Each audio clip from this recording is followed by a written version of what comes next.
Church. If you are joining online, we want to welcome you as well, and just encourage everyone to take a seat and come on in.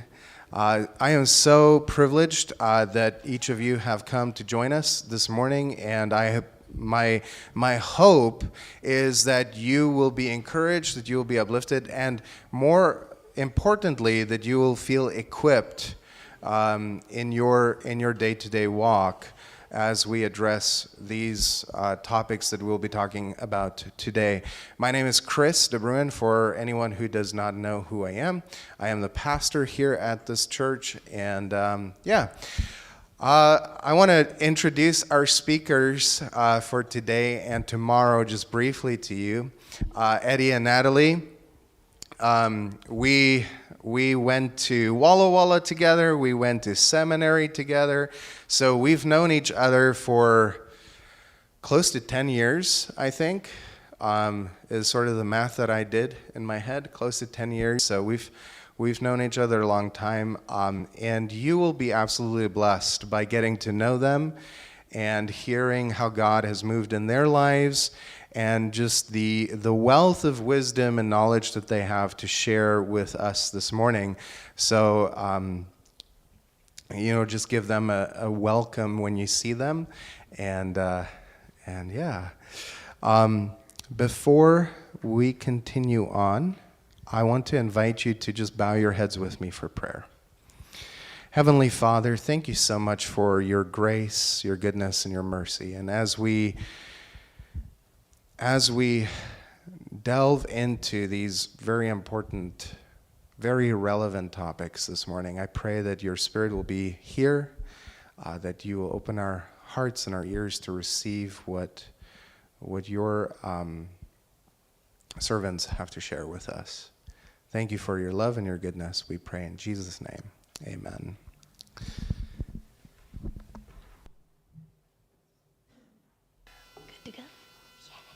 Good morning, everyone. So I'm gonna force my husband to stand up here just for a couple seconds as we start out this morning. So my name is Natalie, and this is my husband, Eddy. And fun fact, we came out on his birthday weekend. So in a couple days is gonna be his birthday. So I wanted to embarrass you up front to start out the weekend by saying happy birthday. So we hope that we'll have a great time with you all this weekend, and happy birthday to you, my love. You can sit down. Oh, thanks. Okay, I'm going to move around at different points this morning. We'll see how I do. Normally I like to print things out, but today I'm testing my technology usage and seeing how well I can do following along here on my computer. My husband's going to introduce the title a little bit more in our sermon for this series this weekend, Let My People Heal, and he'll talk a little more about where that's coming from biblically and some of the Exodus story and some really cool things that he's studied in that subject. But this morning, I wanted to take the focus of looking into our past when we were children, imagining our younger selves and the homes we grew up in, as well as thinking about the kids in your family or in this church or in the communities where you might live, and the different interactions that we have with our young people, and thinking about how can we be raising children to be mentally healthy, to be resilient, to experience wellness to the best of their ability in their life, in their romantic relationships as they grow up, in their spiritual life, making sure we're helping them choose healthy things. So our bios, I know, were in the pamphlet there, I think, on the back of our bulletins today as well. But just to give you a little background, part of the reason I'm focusing on kids is because most of my pastoral career, I have been able to work with children a lot, and I got really lucky that a lot of the churches I worked in were paired with schools, and sometimes like on the same campus in the same building, where there was a time where one of the churches, we didn't even have a church building because the members decided they wanted to prioritize building a new school first and then the church building. And so the pastor's offices got to be right there in the school, right next to all the busy kids throughout the day. And what that afforded me was the ability to really see child development on a day-to-day basis and see how kids grow both in an academic setting as well as they're wrestling with their faith in everyday things that come up in life. And since this is going to be a mental health focused weekend, we'll be talking a little bit about how kids deal with grief and trauma and ways that we can help support them as the adults in the room as they walk through these things. So that's a little bit about me and what's led me into having a passion for this topic, for talking about kids' mental health and helping them go through traumas. But this weekend we're going to delve into all kinds of heavy topics, and so we want to remind you that if there ever is something that comes up for you internally as we're talking about this stuff, if you need to go take a break, if you need to go to the bathroom, go get a drink of water, take some deep breaths outside, go pray by yourself about it, we will not be offended if you leave the room, and we're also not going to assume that that's why someone's walking out of the room either. So whatever you need to do to take care of yourself this weekend as we bring up some of these difficult topics, you are totally able to do, because I know it's going to be powerful. So I want to start again with another word of prayer, because I think something really important going into talking about these things is having some openness in our heart to whatever it is that God might want to teach us. There might be things that Jesus brings to your mind this weekend that you haven't thought about for a long time, and it might be difficult. And so I want to take a moment again to just ask that God is with us and helps us to think critically about all these different things. So if you would, please pray with me one more time. Dear God, I want to thank you so much for the opportunity that Eddy and I have to be here. I want to thank you for this church family that has welcomed us into their space and given us an opportunity to share about some things that we are very passionate about. And may each of us be open to whatever it is that you want to teach us this weekend. I don't know what those things are going to be for every person in this room, but I know even going over this topic again has brought up things in my own mind, and I just want to ask that you'd be with us every step of the way. In your name, amen. How many of you recently kept track of or watched the Artemis II mission going and flying around the moon, slingshotting up there, right? I definitely had fun keeping track of everything that was going on and watching some of the interviews that they did, and it was really fun to follow their travels. I was completely in awe of these 4 scientists and all of the different things that they did, and I was really impressed with the joy and the love that I feel like they shared with all of us who were watching as they fulfilled this mission and went through this process. And for me, watching, one of the most, I think, emotionally powerful moments, which you may have seen, was when the Canadian astronaut Jeremy, when he explained how they would be naming one of the craters on the moon after the wife of one of the other astronauts who had died of cancer after a long battle with cancer. Her name was Carol, and he spelled it out, and this man described how special this was for him. Reed is his name, described how special it was in an interview for him to hear his wife's name spelled out and know that if he ever were to look up at the moon, he could imagine that this crater there had been named after her. And he said that with his crewmates, this was the pinnacle moment of the mission for him, the moment where they were most forged, most bonded. And what that reminded me is that we as humanity, we were created with emotions. We were created with this power to feel deeply. We are emotional beings. We feel loss. We feel it when someone dies. We have this ability to profoundly experience emotion in our relationships and in community with one another. And when we experience a loss like what the astronaut Reed went through in losing his wife, It is devastating to us. And yet, we can see even in his own life story that humans are resilient. God's given us the ability to learn and to grow and to heal. And so in his case, he was able to find a way to keep going, to find a purpose again, even to journey around the moon just years after the death of a spouse. To me, it's really incredible. And I found it neat to watch some of the comments on social media, how people were talking about how moving and powerful it was to see grown men do what was once considered, and maybe sometimes is still considered, a bit taboo. They cried together, they hugged, they showed human emotion in front of the world while everyone was watching. And what I think this did was it gave all of us permission to feel alongside them if we were experiencing similar emotions to what they may be going through. I know sometimes the topic of mental health can be taboo. And so as we kick off this weekend, I want to try a little experiment. It's very easy and low pressure. We're all going to do it together. And so if you're able, I'm going to invite you to stand up in a minute and move to one side of the room based on how you would answer this question that I'll ask. So I promise it's not going to be too difficult. It's not going to be too personal or anything. We're not going to go too deep too fast. I promise. It'll be okay.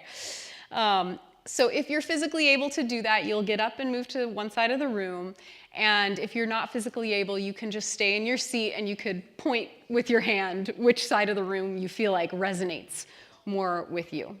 So what I want you to think about is think about how mental health and emotions were talked about in the home that you grew up in. Don't worry about your current opinions. I'm sure that opinions have probably changed from where you were as a child. So this is maybe more analyzing your family. But think about what was the topic of mental health like as a kid growing up? How was it talked about?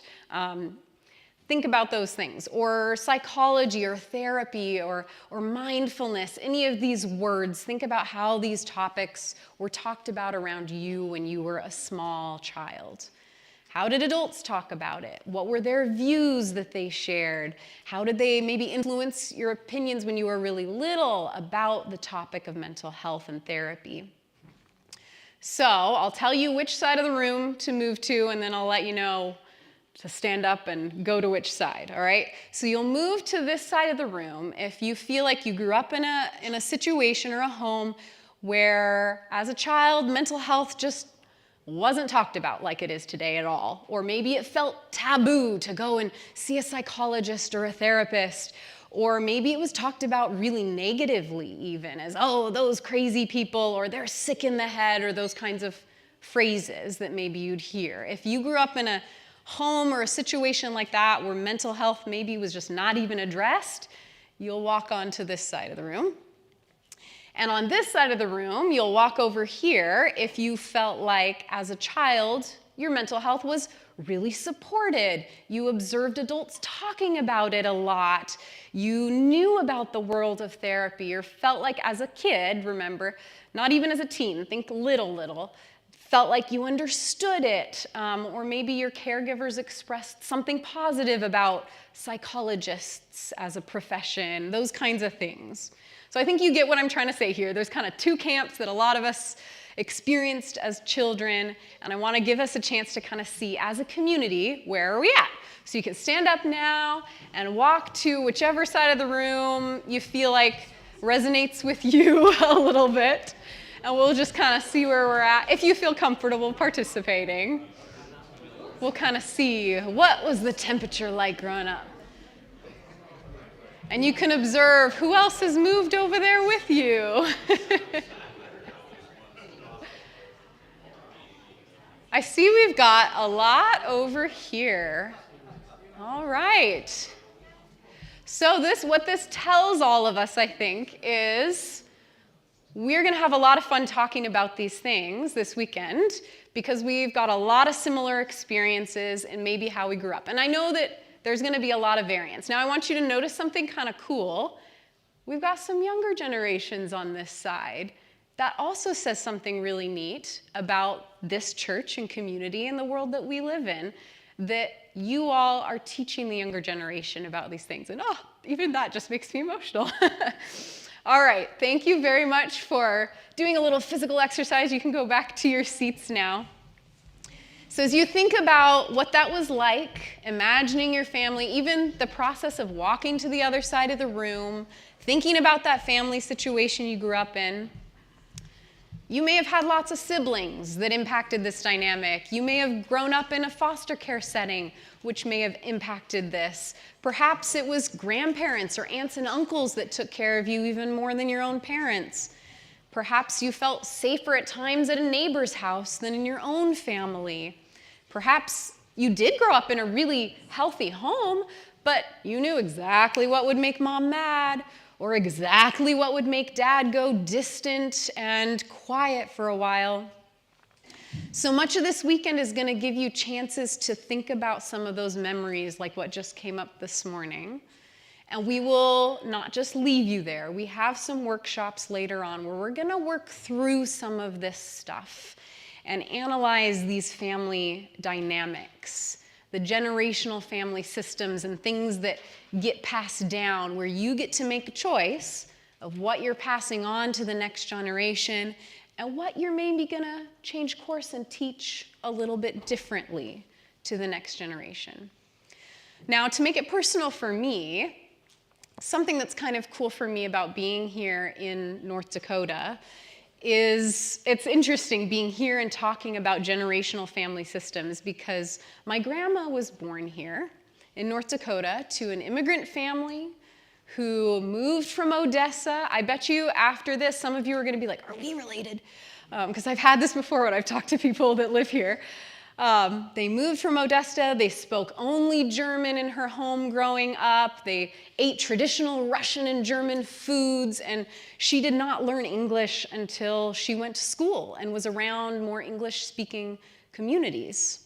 So this is the area my grandma grew up in. I believe she was born in Dodge, so a little ways from here, but grew up in this area of the world.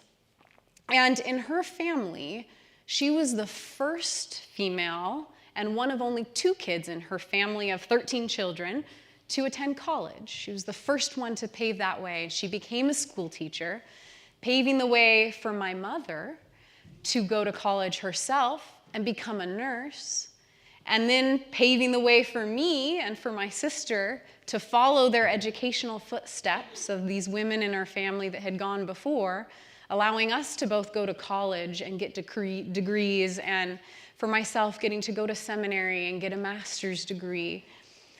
So generational stories matter, right? The ways our families impact us and the choices that they make, the courageous things that they choose to do, it has a trickle-down effect, positive or negative, maybe, and it can affect us. A lot of times for me, when I think about my grandma's growing up life, thankfully she's still with us, so I get to ask her questions still, but I often wonder, what was the emotional side of her childhood like? I've heard some stories of her upbringing. I've heard about my great-grandma's stubbornness, and that she had really big German hands with a solid handshake, and I've heard all these things about her, and have wondered how tough life must have been for my great-grandma with 13 kids that she had to manage on a farm. And it's made me wonder about the family systems and traditions that were passed down, what kinds of things were talked about in my grandma's home when she was a child. What patterns did she recognize when she became a mother that she chose to continue or chose to stop in her own family dynamic of raising kids? What did she recognize that was healthy from her upbringing, or maybe didn't recognize was unhealthy that got passed on? And I love my grandma to bits. She's the best. But we all come from this, right? We all come from wonderful families that we love that also carry pain too, because we're all human. We're all on this planet together. So a lot of times I think about that, family and culture and the way these things have been passed down. The family unit is really the backbone of how a child's sense of self develops. Their self-worth, their ability to feel love and experience love, as well as how to appropriately give love, their self-confidence, their independence, their resilience, all of these things develop out of whatever type of family unit they're surrounded with.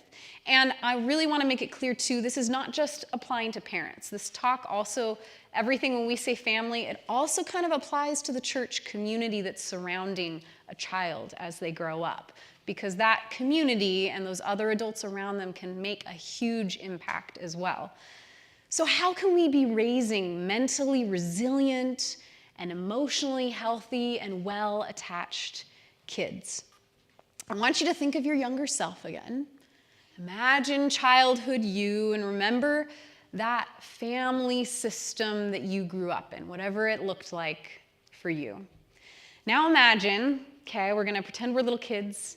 You're playing outside, you're running around, and then all of a sudden you trip and you fall and you scrape your knee really bad, and you feel the pain just rushing through your body and your leg hurts, and you look down and you see blood starting to drip down your leg, and you can feel that feeling in your body, right, of the tears starting to well up in your eyes, and maybe you're looking frantically around for whoever your parent figure is in this moment.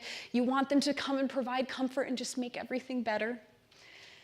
And imagine that your parent, the adult, comes rushing into you, rushing in, and they just say, shh, don't cry, don't cry, don't cry, shh, it's okay, you're fine, you're fine, don't cry, don't cry. And they repeat saying that over and over again. Don't cry, shh. I hated hearing that sound in my ear as a kid. So as you imagine yourself as the kid, how do you feel in this moment? You hurt. You have blood running down your leg. You are feeling the tears well up. Maybe you've already started crying. And the adult that's coming to provide comfort in this moment is telling you, don't cry. I'll be honest. In more recent years, whenever I hear this phrase, whenever I hear us adults saying this to kids, and it just comes out of our mouths automatically sometimes, I cringe a little bit inside because I imagine how this must sound to the child.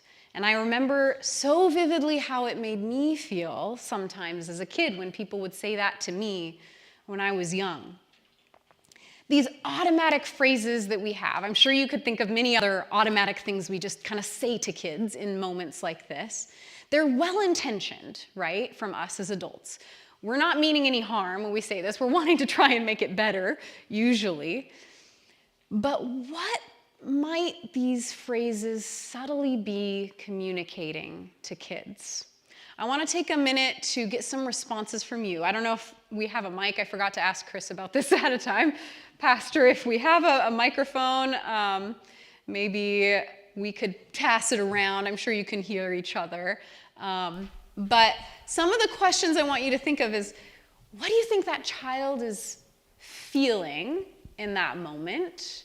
What if phrases like this, like don't cry, what is it communicating to the child in that moment?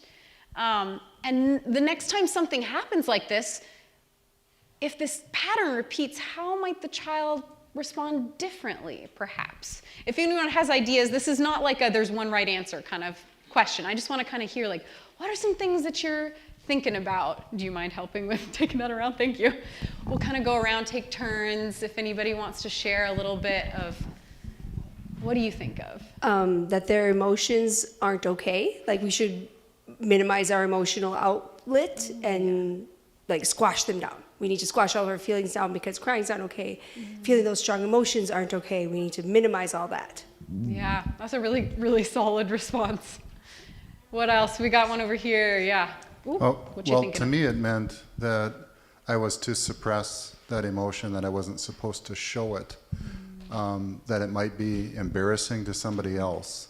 So then I was not supposed to do that. Ooh, that brings up another good thing of like the kids thinking about how the adults are seeing this situation. Any others that you want to add to the pile? We hit the nail on the head with these, huh? Got a few more. I guess suck it up. It doesn't hurt that bad, Yeah. You'll get over it. Yep. These are all definitely messages I think that the kid would receive. And you probably have experienced this at some point when you were a kid, or maybe you've had a moment like that where you've found yourself saying that to a child and then maybe even thinking about, oh, I should handle this differently. I don't know. And it's okay. I want to also say, as we go through this weekend, have a lot of self-forgiveness as well. God knows He's going to take us through all of this. Okay. I'll say thank you to the mics for now. I'll let you know if we need them again.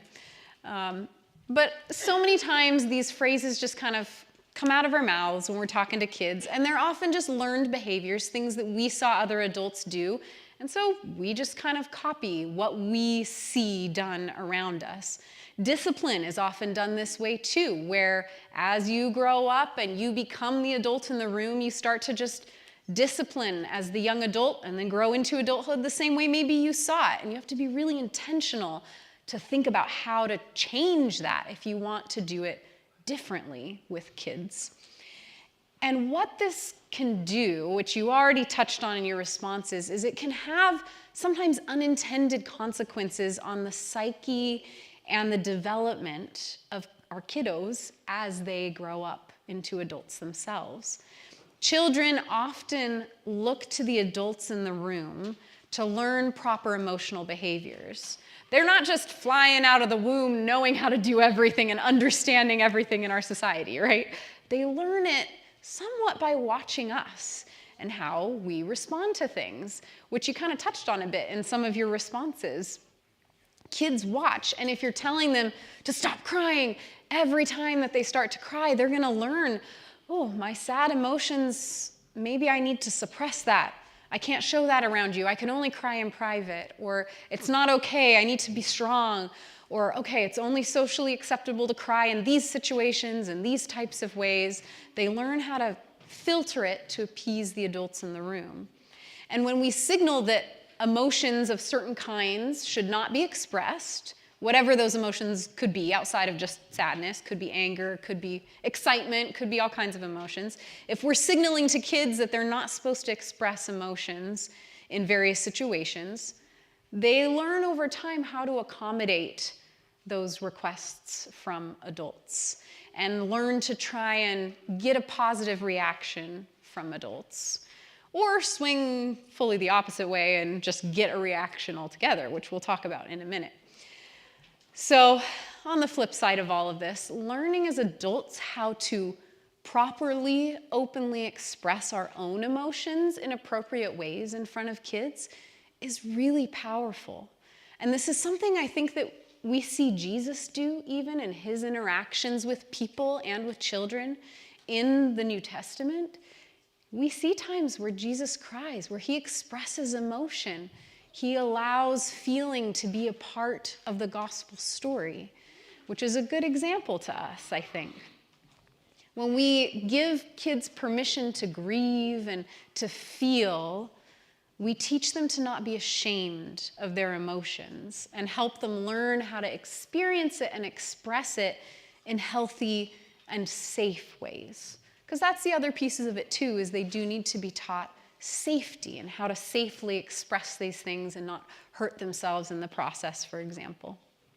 So now I have a story for you that's kind of a fun one. It might not sound fun at first, but there's a funny element.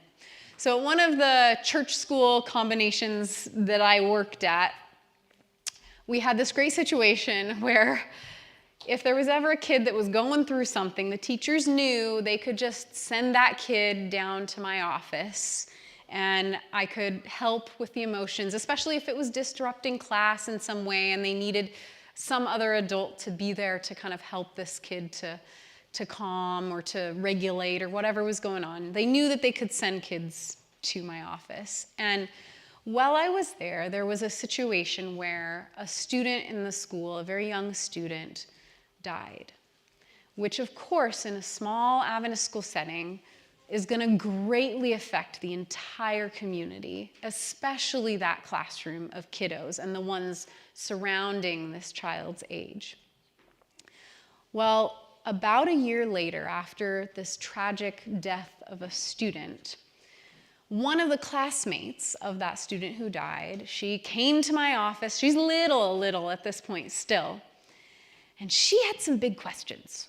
She wanted to know how death works logistically. And I think she was like first or second grade. Like, she was little at this point. And she had experienced first the death of her classmate, and then about a year later, the death of her grandfather, who she was very, very close to. Her grandparents were a big part of her life. And she had just come back to school after attending Grandpa's funeral. And at her Adventist school, her teacher, of course, had been teaching in Bible class and helping the kids understand death through talking about how their classmate was sleeping until Jesus comes. But then she went to her grandpa's funeral, who was part of a different Christian denomination, where at this church, they talked about how grandpa is now in heaven. So she's hearing these two messages about death, right? That are a little unique to a young child's mind. Young kids often struggle with complex, complicated, abstract concepts like this. They might not know what we mean when we say sleeping, right? And death is also something that she was not super familiar with. I don't know if she'd even had a pet die in her life at that point. So this was all very new to her, and she really was just trying to understand it. And so she came into my office, and she sat down in front of me. She wasn't super emotional in this moment, but just curious. And she said, "Pastor Natalie, why did God take only Grandpa's legs to heaven?" And she looked so confused. I also was confused. And I raised my eyes a little, but tried not to overreact in my expression. Just ask her to explain, tell me a little more. What are you talking about? Share with me. And what followed was her very childlike description of what I figured out was an open casket funeral. You can see where this is going. And the speakers, the pastors up front at Grandpa's funeral, had talked a lot about how Grandpa had gone up to heaven. But she was sitting there in the front, and she could see the top half of Grandpa's body. It was half of the casket was open, but Grandpa's legs were covered. That part of the casket was closed. So she was very confused about how death works. And she described how she could see Grandpa's head, and she could see his torso. That was still here on earth. The top half was open of that casket, and he appeared to be asleep, which kind of matched what her teacher had said at the Adventist school. But to her mind, she's being told these two different things, and she also trusts the adults telling her these two different things. None of them are ill-willed, right? She believes both, and so she's just trying to make sense of it all, because the lower half of the casket, Grandpa's legs, you can't see them, and so she really just wanted to know, why did God only take Grandpa's legs to heaven and leave the rest of him here?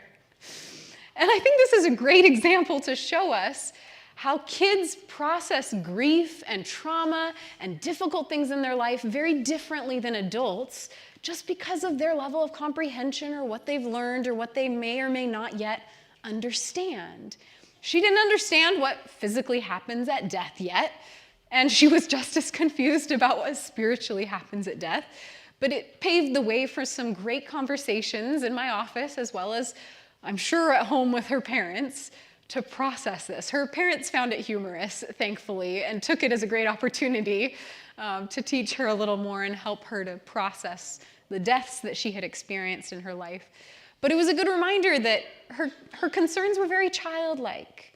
They were innocent in her understanding, and also very logical. She just couldn't understand why she couldn't wake Grandpa up, why his legs were in heaven. It was kind of a funny little experience.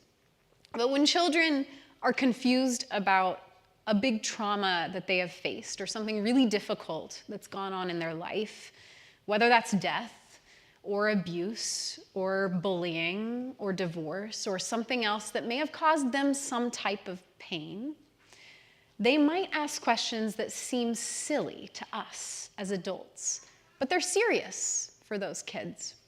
And they might behave in ways that seem odd to us as adults. Or they might do things that seem different than normal. A good cue to know if a kid is struggling with something is if they start behaving differently than their norm. If they're struggling to concentrate on things that normally they concentrate on well, or if they're struggling to socialize with friends in the same ways as before, any sort of odd or abnormal behavior should cause us as adults to get curious and compassionate, to help figure out what's going on for this kid and have some honest conversations about it in ways that are developmentally at their level. I know some of the most deeply moving experiences for me have been when a child can tell that you're a safe adult and they open up to you about something that's been a very deep harm that they've gone through. I've had lots of kids tell me as the very first adults that they've ever talked to about a sexual abuse that they have gone through. And they don't even have the words to describe that yet. They don't know that that's what it's called. And so in those situations, if you are ever the adult that gets told something first, you have a really powerful opportunity to make sure that kid gets the resources they need right away to be safe and to heal.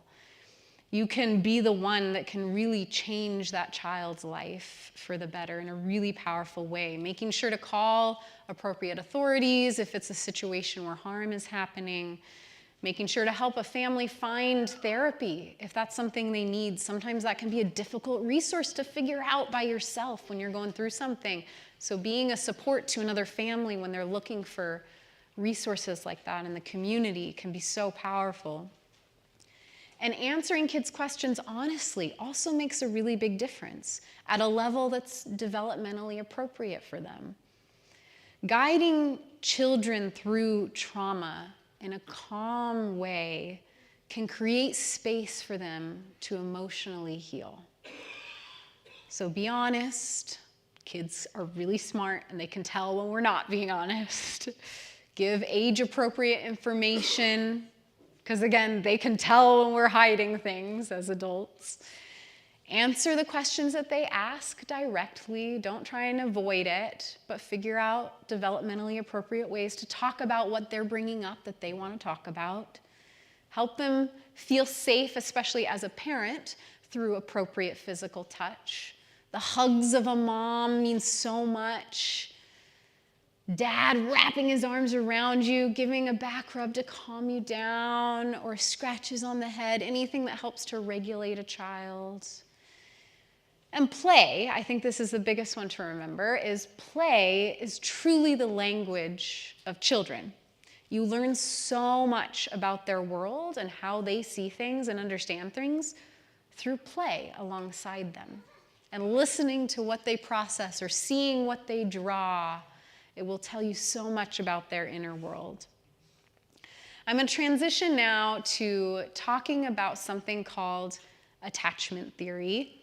And the girl that I told the story about, she came from, I think, a really healthy home situation where her parents, she was very securely attached to them. They provided emotional safety where she could express herself and feel her feelings, and they helped her to process this grief and deal with all the aspects of going through multiple deaths that had happened in her life. She had some pretty good adults helping her through. So as we talk about these different types of attachments, this kind of psychological idea, we're really only going to scratch the surface. So it's something that you can look into more later.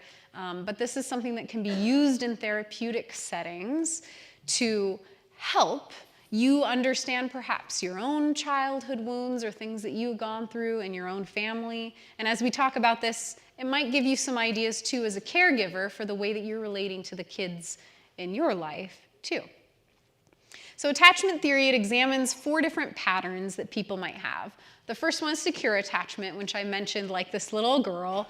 It's something that we all strive towards, and a lot of people actually do have this. Secure attachment to the parents or the adults in their life, ability to express emotions and have kind of a healthy mental experience. And then there's 3 types of insecure attachments that we're going to talk about.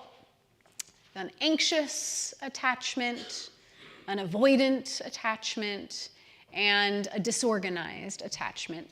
And these each have a couple ways that they can be named, so feel free to look them up later and learn a little more about them. But as we talk about all this mental health stuff this weekend, I want to remind you of a few things. It can be really easy to self-diagnose and hear one thing in a seminar or read one thing in a self-help book and be like, oh, I've got all these problems. My life is so horrible. But what I'd encourage us to do is, if anything resonates with you, rather than jumping to conclusions about issues that you may or may not have, I would encourage you to maybe seek out therapy as a follow-up to all of this stuff. If you're unsure about therapy, your pastors can help you find resources and point you in the direction of things that might be able to help as well. But remember, a lot of self-forgiveness as we delve into our deep family things this weekend. Also, most people don't fit just one attachment style. It's not like a box that you have to fit neatly into. Each of these things we can experience maybe in different aspects of our life or move through them at different points in our relationship with our parents or our romantic partner or our best friend or our child, those kinds of things.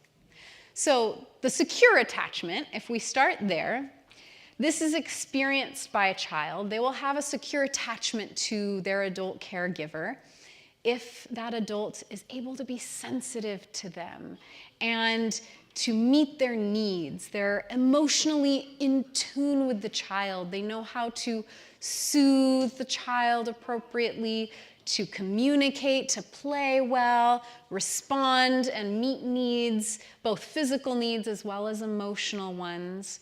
And children that grow up in this kind of an environment grow up to be pretty emotionally healthy adults. And they learn how to see themselves through the eyes of their loving caregiver. And I think this, of course, reflects a lot of what God wants for us, the way that He interacts in His relationship with us, helping us learn how to see ourselves through His eyes of love. Kids in this home know that they're worthy of love, they're worthy of attention from their caregiver, they're worthy of the affection they receive, they feel safe, they feel cared for, and they develop a healthy sense of confidence and independence as well. They learn how to manage their emotions in safe and healthy ways, those kinds of things. Now, the anxious attachment is a little different. In this more insecure environment, a child developing in this sort of a home, they may have grown up with a somewhat unpredictable caregiver. And maybe that adult was hard for the child to predict how that adult was going to respond in different situations. Sometimes super loving and attentive, and other times maybe more harsh and distant. In cases like this, it's common for that adult caregiver to perhaps never have received the affection they needed from their own parents. So you can see how generational stuff makes a big difference. And they might just be passing down an unhealthy pattern to their own children without really realizing it. Children growing up in this home, developing an anxious attachment, they often learn attention-seeking behaviors themselves. They may become insecure because they're not sure when the parent figure is going to be safe and protective, or maybe ignorant of their needs and not paying attention to what they need as a child. These kids often grow up a little bit less confident, less willing to try new things maybe, and sometimes we might use the word clingy to describe their behavior. These kids may often throw temper tantrums, just trying to express an unmet need. They want to make sure that they're being watched by their caregiver, that there is someone that's paying attention to what they're going through and is close by if they need something, but it can come out sometimes in maybe not the healthiest way of expressing their emotion. And these kids, as they grow into adulthood, often develop a sense of anxiety or insecurity as they move through the world. Now, if you think about as they become young adults in their teen and younger years, you can probably start to imagine how this would impact romantic relationships, right? You can imagine an adult in a romantic relationship like this that grew up with this kind of a home life and is experiencing an anxious attachment to their romantic partner. They might be really emotionally dysregulated when they're apart from their partner. They might struggle a lot with time apart. They might seem clingy or needy because they're trying to avoid that sense of separation and anxiety. And they may try to control certain aspects of the relationship to provide a sense of safety for themselves, trying to control so that they can feel safe and secure. These adults might have fears of abandonment, fears that they aren't good enough for their partner. Maybe they say, how could you love me? I can't believe that you're even in a relationship with me.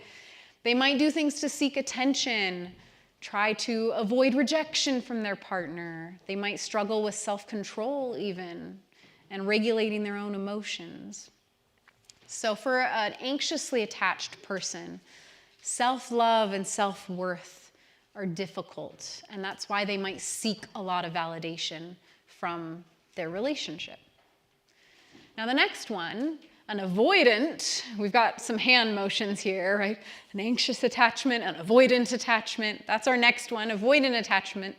This comes about when the caregiver, the parent, is dismissive towards a child.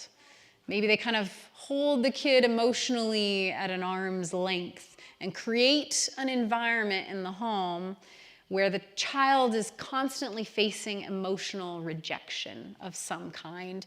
And the kid learns over time, they've got to figure out how to just survive on their own. These caregivers maybe don't hug very much. Maybe these parents are not super emotionally warm. And a child that's constantly experiencing being ignored like this or not getting the emotional warmth that they need, whether that's emotional or even physical with hugs, what that kid is experiencing is, again, needs that are not being met in the home. They're not getting what they need. And in more abusive versions of this, not every bad thing we're talking about here is like an abusive situation. There's kind of a scale as we're talking about these.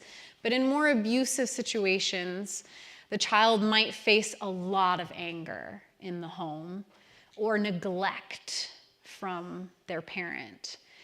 These are all on a spectrum, remember. Some of these can be just very subtle in the home. Some of them can be very extreme to the level of child abuse.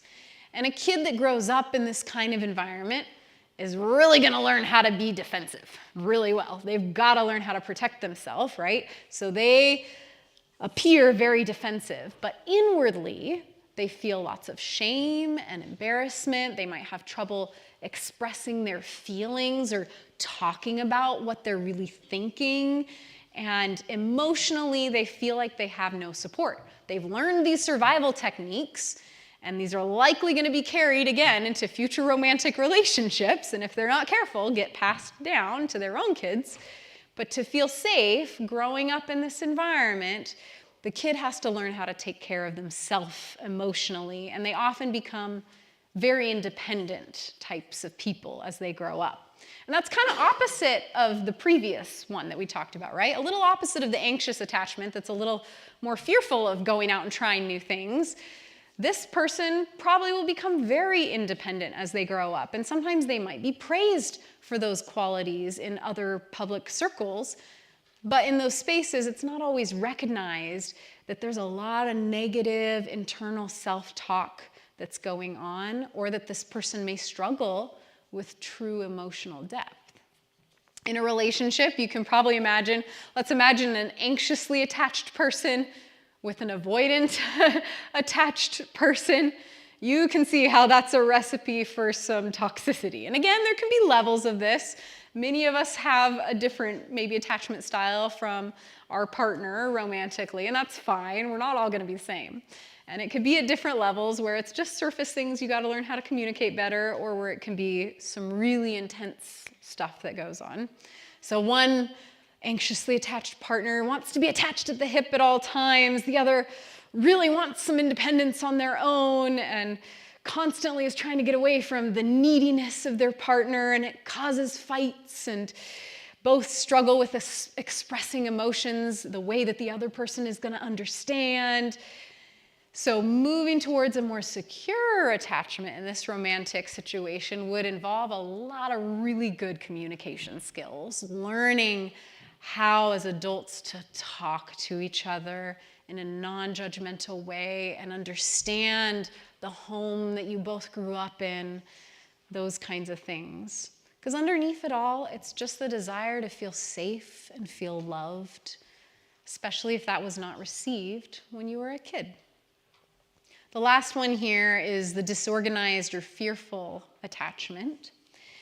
And this caregiver situation, they struggled to adapt to their child's needs.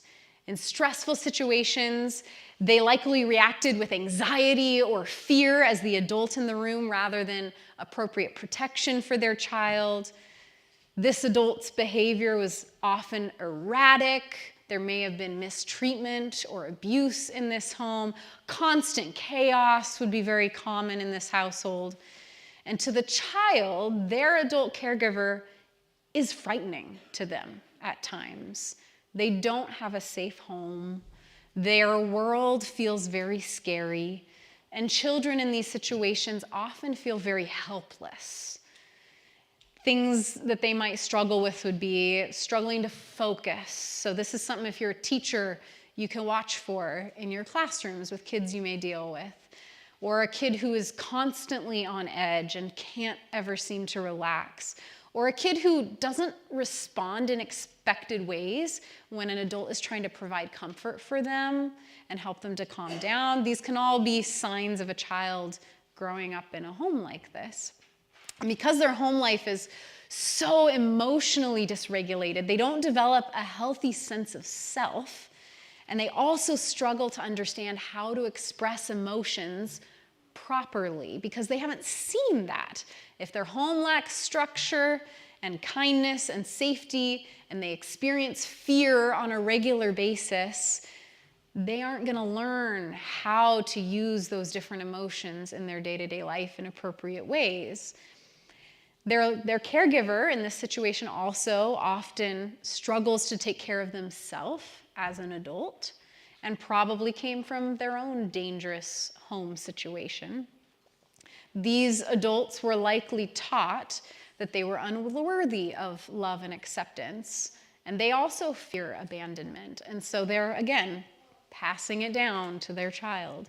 So a kid who grows up in this home often becomes an adult that is very fearful, that struggles with emotional regulation, especially if they never address these issues. Remember, all this stuff, it can be healed, you can work through it. But growing up like this, getting into a romantic relationship setting, you might constantly be on edge in relationships, struggle to manage your emotions, or get really easily overwhelmed, or maybe you desire a safe type of loving relationship, but you often find yourself picking really unhealthy romantic partners because you haven't seen what safe love looks like. So we're going to use all of this that we just talked about as kind of an intro into this weekend of talking about these different difficult family things. So this is, again, kind of a surface level overview of attachment theory, and I'd encourage you to go look it up and do some more research and learning on your own about this, especially if you started to think, sounds a little like a home I grew up in, as many of us may have experienced. But also, again, don't jump into the blame game with your family. Don't go call your parents after this and, you were so horrible to me as a kid. we're going to work through things, right? God'll take us one step at a time, so we'll have grace through this process. But part of the point of why we want to address this with ourselves is to make sure that we stop those unhealthy patterns with us and we learn how to deal with them so that we're not passing it down to the next generation. So what do? How do we help our kids to grow up in safe homes, especially in this increasingly complex world? Kids today, they're born into a world where technology and communication patterns are very different than pretty much all the adults in this room at this point. There's a lot of new technology, and a lot of it's really cool and can be used for amazing stuff. But at the same time, something I think is kind of neat for kids today, as we saw this morning in our little activity, kids today are also far more aware of mental health resources than a lot of us adults were when we were growing up. And they are often taught a lot more than maybe we were how to do these things, how to emotionally regulate, how to learn about mental health and take care of themselves in safe ways. So I think that's something that's pretty cool. And I would say after this to go home and talk to your kids and listen to them. See what they might have to teach you, what they could share with you about the things that they have learned, because they've got their own wealth of wisdom that we adults can learn from. I think for all of us, an important first step to take in this too is to remember who created the family system. God gave us this beautiful gift. It is not always perfect, and that's okay. But God gave us this beautiful model of community where we can support one another, where we can be a family together, where we can surround children with loving, safe adults in their life. So helping kids to grow up into emotionally healthy adults themselves, it all starts with you. Understanding where you came from, doing the hard work of delving into your own story and your past, working through your own mental health journey first, and helping to see those generational patterns that perhaps you can change the course and direction of.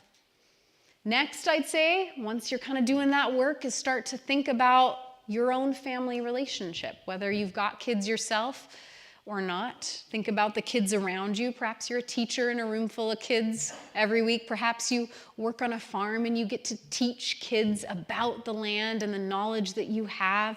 Perhaps you're a grandparent or a community church grandma and grandpa, and you can also have such a powerful influence on the life of kids.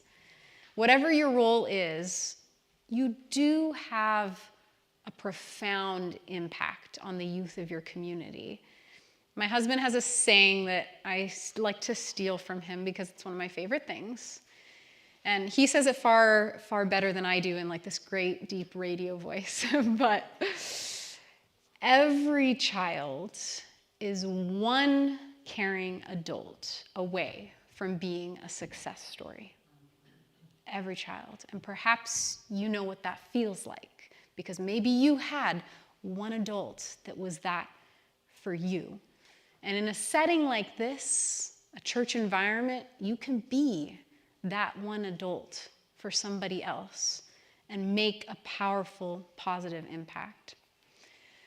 To raise emotionally healthy kids, there's 5 simple ingredients that are needed that we kind of went over a little bit through talking about the attachment theories, but I'm going to restate them in positive ways. A child must feel safe. They must feel seen and known. They must feel comforted. They must feel valued. And they must feel supported for being their best self. And kids growing up in that kind of an environment will more easily develop a secure attachment and make better dating choices as they grow up into their own adulthood life and have their needs met and better be able to pass that on to future generations as well. So to close out our time this morning, before we get on to the next part of our service, I have a few questions. If you've got something, you can write them down, or you could take out your phone. These are personal things for you to reflect on. You're not going to have to show your answers to anybody. This is a take home and think about it kind of questions. But since this is a workshop weekend, it's meant to make you think and participate. It's not just going to be a series where you listen and talk and, oh, great, check that box. We want you to really wrestle with this stuff. Go home and wrestle with God about it and see what he shares with you. So here's a few questions, and sometime this weekend when you've got some quiet time to yourself, you could maybe journal out or text out or think about what your responses to these might be. So I want you to think about, what are your personal goals for this weekend? What are your personal goals for this weekend? That's the first question. And I guess kind of going with that, what are your personal goals? And why did you decide to come? Maybe it's just because you come to church every week. That's fine. But what are your personal goals, and why did you decide to come? Then, what are you most nervous or skeptical about? In talking about mental health, what are you most nervous or skeptical about?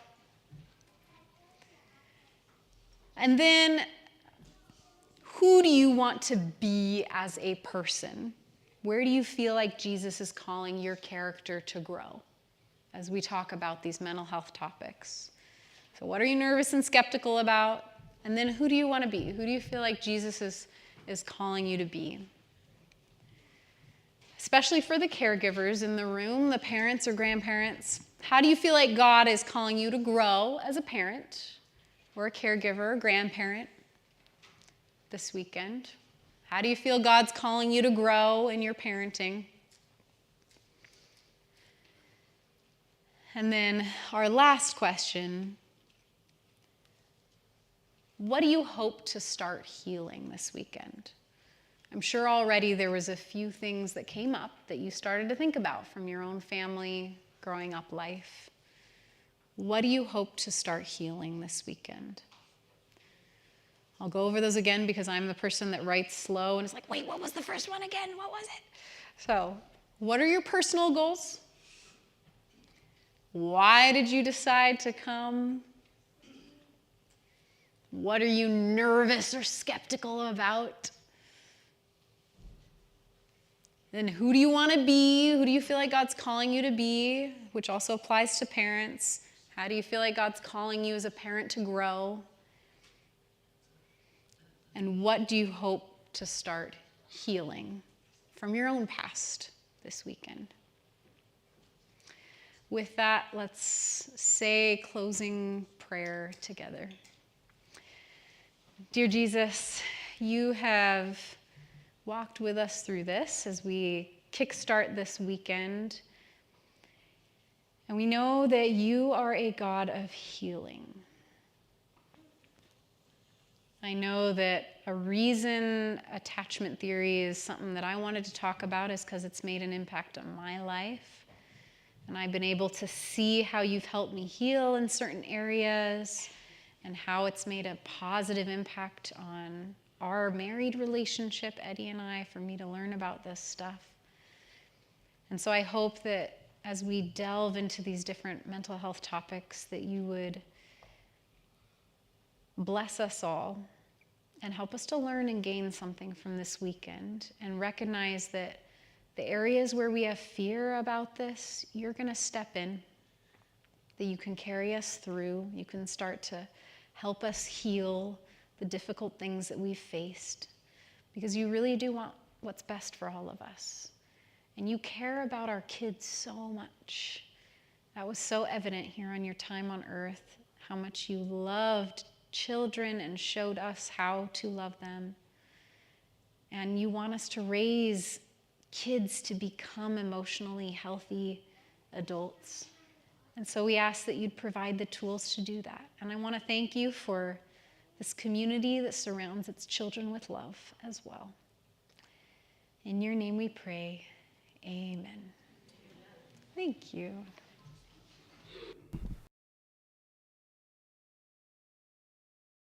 participating and being here today. We're going to take a 10-minute break, and we'll be back about 11:15, and then we'll start with the next session. All right.